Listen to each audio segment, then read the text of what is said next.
deur Jaco Jacobs. My boetie is 'n alien van 'n baie ver planeet. Net aliens sal brood met tomatiesous op eet.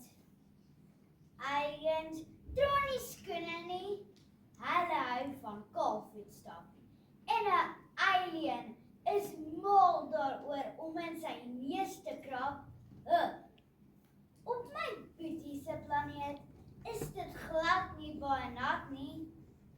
Daarom is die aliens nie een gewoond aan bad nie.